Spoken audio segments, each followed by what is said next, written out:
Welcome to This Week in Warframe, a series where I keep you updated on the past week of Warframe, from announcements made by DE that don't necessarily warrant their own videos to community fan art posts and updates. So without further ado, let's go over these announcements and news from the 23rd to the 29th of September. Starting this week's episode off, we had Devstream 117, and there is quite a bit of information going on. So first off, the next console update will hopefully be sent in for certification next week. And the next PC update will be a mainline update, which means there'll be a lot of quality of life improvements, as well as changes that they've talked about for a while now. This won't include Melee 3.0 and any of the other major topics that they've talked about, only rather minor changes.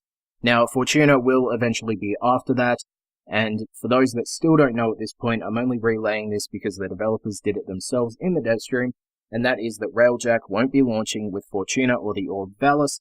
Instead, it will be a 2019 project that the developers will be working on further into 2019. But they did show us a little bit of concept art, which has been on your screen for a bit now, and basically it's combat above Earth. They also showed us a lot of concept art to the Railjack ship, as well as Corpus ships going from capital to fighter classes, and basically concept art for all the changes and additions that will be coming with Railjack. Obviously, it's in a concept art state at the moment. Now, they also stated in the Devstream that the size of the Railjack that we saw at Tennogen was only 1/4 of the full size of the ship, so it's definitely going to be bigger than the orbiter that we have at the moment. Now, you'll also be able to choose different engine designs as well as different sections for your Railjack that will affect the Railjack itself, so that, once again, will be coming in 2019. We'll learn more about it once Fortuna and the orb Vallis are out of the way. Now, when it comes to the orb Vallis, they did show a full map of what we will have once it gets launched, and basically it's pretty big with Fortuna right in the dead center of the map, so that's where you're going to come up and experience the orb Vallis. Next up was the showcase of Archwing primary weapons on land and using it in normal missions or whatnot. Basically, it's a really work in progress state. But what they said was it may have possible inventory limitations, such as Archwing primary weapons being the only weapons you can have during the mission, so you can't have your secondary or primary weapons when you're using an Archwing primary weapon.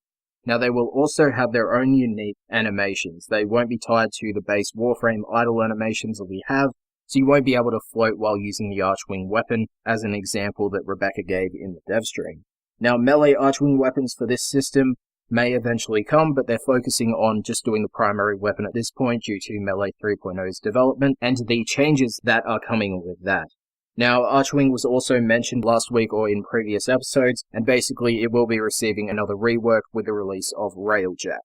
Next up was another showcase of updated Corpus Gas City tile sets, and if you want to see all of that stuff, there was about a 10-minute preview of different tiles in the tile set. Once again, you can go to the link in the description and it will take you right to that timestamp section. Next up was the changes to the login reward system. Now, this will be something coming in the mainline update for PC. So what will be happening is each time you log in, you'll be greeted by one of the characters in the game, and the basic rewards that we get for each day logged in that isn't a milestone will scale eventually based off of our days logged in. Now, the cosmetics, such as the Cyan Dana and the armor set, will stay at their 800 and 1000 day login slots.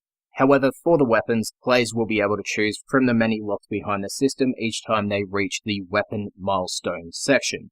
So you will have a choice to get what you want, but you will have to log in constantly to eventually get all the weapons locked behind the system. Now, every 50 days that you've logged in after 1000 days, you'll also receive various loot rewards from the login reward system, from large cube accounts to Riven mods. Now, they also talked about some sound changes that will be coming within the next mainline update, but we'll talk about that when it comes to fruition.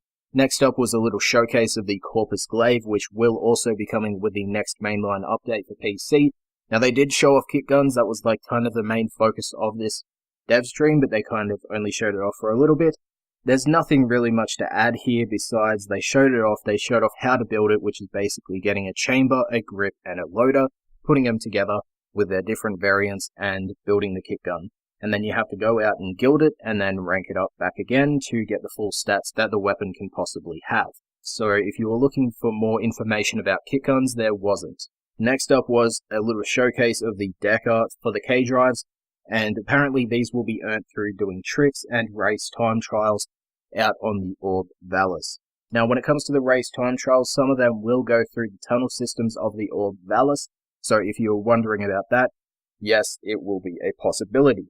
Now, they only showed more K-Drive gameplay. It wasn't much new information besides the ability to damage enemies by ramming into them or by dismounting the K-Drive, shooting an enemy, and then instantly getting back onto the K-Drive without any issue. Now, it did look clunky, but they did state they did need to get some animations and assets put into it. Now, coming in the next mainline update as well will be the quote-unquote infinite gear wheel and infinite Archwing charges. They also made it so Skywing will be placed straight onto the player without having to wait for it to drop and then stand into the deployment section itself, so you'll just go straight into the Archwing. Now, getting to the end of Devstream 117 now, they showed us a lot more of the Vallis landscape, so if you want to see all of that, once again, go to the timestamps in the description, go to the links, and it will take you right to where they begin. Now, they also showed off more of the animal preservation tasks that we're going to have to do when it comes to the Orb Vallis, giving us a bit of an insight on some of the creatures that are coming up, and it definitely took less than 40 minutes to find a creature this time, so if you want to see some of that preservation gameplay, I'll leave a link to that as well.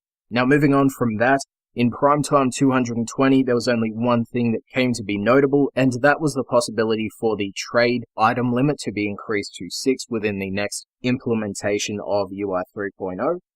Now, for PC players, we had update 23.9. It brought Chroma Prime access into the game, so players can now farm for his relics by going to their location. You can check where the relics drop, as well as what relics Chroma Prime, the Grand Prime, and the Rubico Prime drop from, by going into your relics section in your codex and then typing out their name. Now, if you want to buy the Prime accessories, you can get the Impetus Prime Syandana, as well as the Imugi Prime armor set. Now, because we have a new Prime access, Valky Prime, the Venka Prime, and the Cernos Prime have entered the Prime Vault, so you can no longer farm for their relics in-game, and the only way to acquire them is to trade with other players. The same thing goes for Nyx Prime and Rhino Prime. The Prime Vault itself has closed, and you can no longer purchase those items straight from the Prime Vault page or farm for their relics. And this update also saw the removal of Razor Wing's collision damage.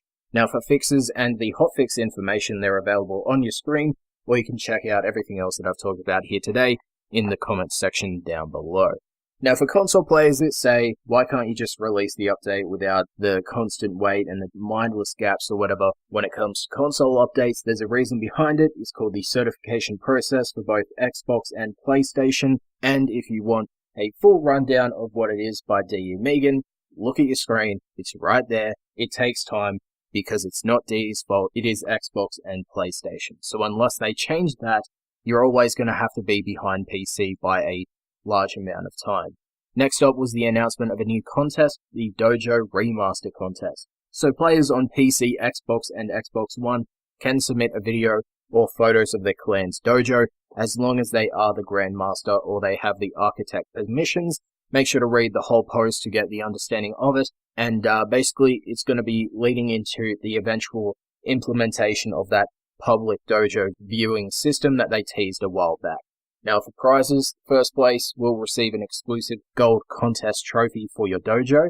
It will not provide any experience towards your dojo, so it's just a visual showcase of how good your dojo has been in the contest. You'll also get 5,000 platinum into your clan vault, and of course, as I just said, your dojo featured on the star chart. For second place, you get the same trophy, but it's silver, 4,000 platinum in your clan vault, and for third place, you'll get a bronze contest trophy and 3,000 platinum added into your clan vault.